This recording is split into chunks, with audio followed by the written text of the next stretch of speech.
샬롬 수요 말씀 나눔에 오신 여러분을 환영합니다.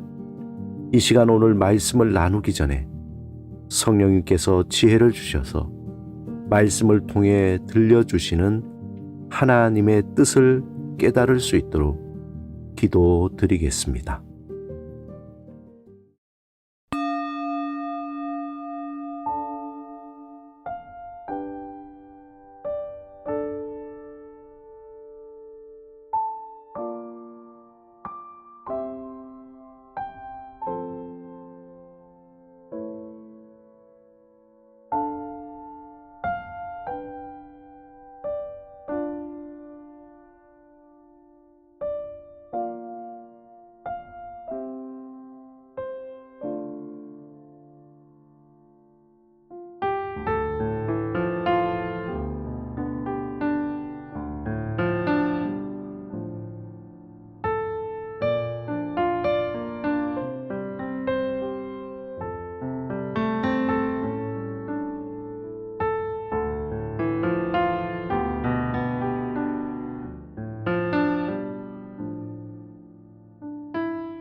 오늘 하나님이 우리에게 주신 말씀은 요한계시록 5장 1절에서 3절입니다. 함께 말씀을 읽고 우리에게 들려주시는 하나님의 음성을 듣겠습니다. 하나님의 말씀을 경청하십시오. 내가 보매 보좌에 앉으신 이의 오른손에 두루마리가 있으니 안팎으로 썩고 7인으로 봉하였더라. 또 보매 힘있는 천사가 큰 음성으로 외치기를 누가 그 두루마리를 펴며 그 인을 떼기에 합당하냐 하나 하늘 위에나 땅 위에나 땅 아래 능히 그 두루마리를 펴거나 보거나 할 자가 없더라.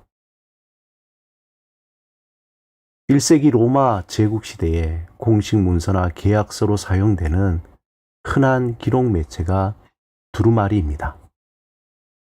계약서는 바깥쪽에 계약 내용에 대한 짧은 소개를 기록하고 안쪽은 구체적인 내용을 기록했습니다.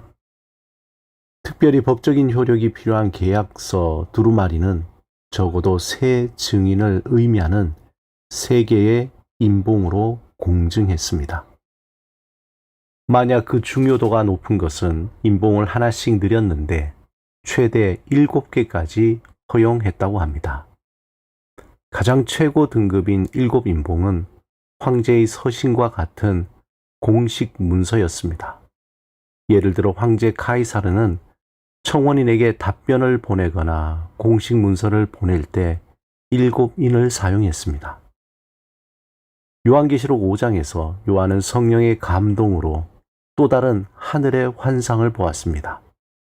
하늘 보좌에 앉으신 분이 손에 두루마리가 있었는데 7인봉이 찍혀 봉해 놓았습니다. 이어서 힘센 천사가 큰 소리로 외칩니다. 이 두루마리를 열고 그 인봉을 뗄 자격을 가진 자가 누굽니까?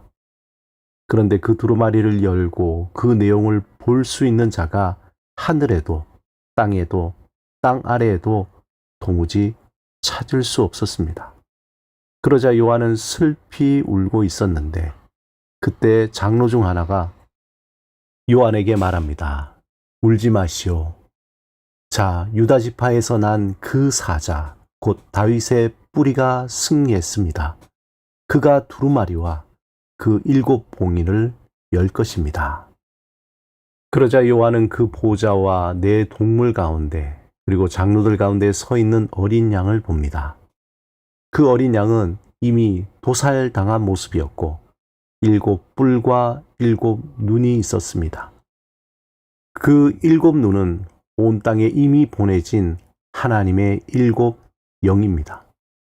그 어린 양이 보좌에 앉으신 이의 두루마리를 받습니다. 그때 4 동물과 12 장로가 각각 거문고와 성도들의 기도인 향을 가득 담은 금 대접을 들고 어린 양 앞에 엎드려 드립니다. 그리고 장로들과 네 동물은 새 노래를 불렀습니다.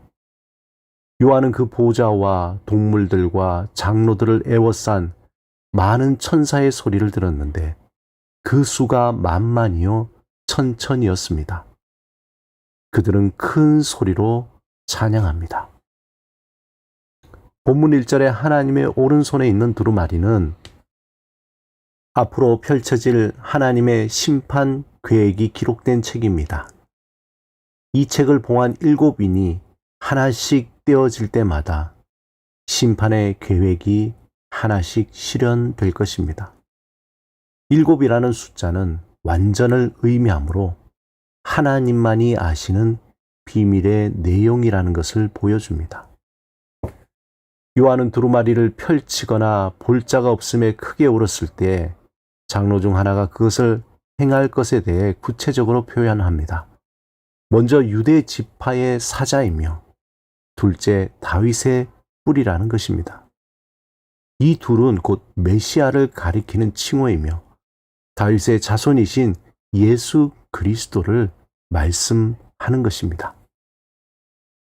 그분은 다윗의 자손으로 오시는 메시아 곧 십자가에서 죽으시고 부활하신 예수 그리스도를 가리킵니다. 5절에서 예수를 어린 양으로 묘사하고 있는데 그는 우리 죄를 위해 죽임을 당하셨습니다. 그는 완전한 능력을 상징하는 7뿔과 성령을 상징하는 7눈을 가진 어린 양으로 어둠의 권세를 멸하시고 승리하신 예수님을 가리킵니다.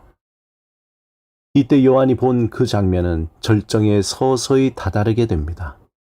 그 어린 양이 하나님의 오른손에 있는 두루마리를 취하자 네 생물과 24장로는 일제히 어린 양에게 엎드려 성도의 기도가 담긴 향을 드리고 각각 검은고와 새 노래로 소리 높여 찬양합니다.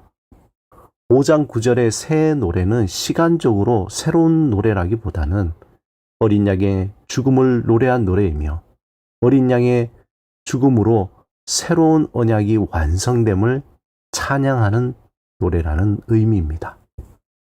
5장 13절 14절은 그 찬양이 절정에 이르러 전 우주에 찬송이 울려 퍼지며 거대한 심판의 서곡을 마무리합니다. 모든 역사는 마치 임봉된 두루마리가 하나님의 오른손에 있듯이 하나님의 주권 아래에 있습니다. 이것은 겉보기에 세상이 공중권세 잡은 자의 손에 의해서 움직이는 것처럼 온갖 죄악과 폭력과 불법과 비리와 불의와 부조리가 판을 치는 것 같지만 모든 것을 주관하시는 분은 오직 하나님이시라는 것을 보여줍니다. 이 사실을 믿을 때 우리가 이해하지 못하는 삶의 상황들을 받아들일 수 있으며 인내할 수 있습니다. 심판자 되시는 예수 그리스도를 통해 하나님은 이 세상의 죄를 드러내시고 의로운 자를 구원하시고 죄인을 심판하실 것입니다. 우리가 가질 믿음의 태도는 역사를 주관하시는 하나님을 찬양하며 공의와 정의로 이 세상을 심판하실 것을 믿는 것입니다. 또한 그 믿음으로 하나님의 말씀을 따라 살며 하나님의 자녀답게 선한 영향력을 끼치며 담대히 살아가는 것입니다. 오늘도 세상의 주관자 되시며 심판주가 되시는 주를 전심으로 의지하며 작은 것에도 감사하며 내게 맡겨주신 일에 성실히 행하며 살아가는 복된 삶이 되시길 바랍니다. 오늘 나눈 말씀을 잠시 생각하며 그 말씀이 나의 마음에 스며들어 삶의 자리에서 운행하기를 사모하며 잠시 묵상하겠습니다.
함께 기도드리겠습니다.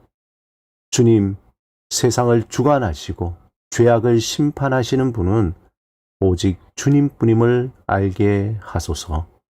오직 주만이 소망이요 구원이심을 찬양하며 정성을 다해 하루를 살게 하소서. 예수 그리스도 이름으로 기도드립니다. 아멘.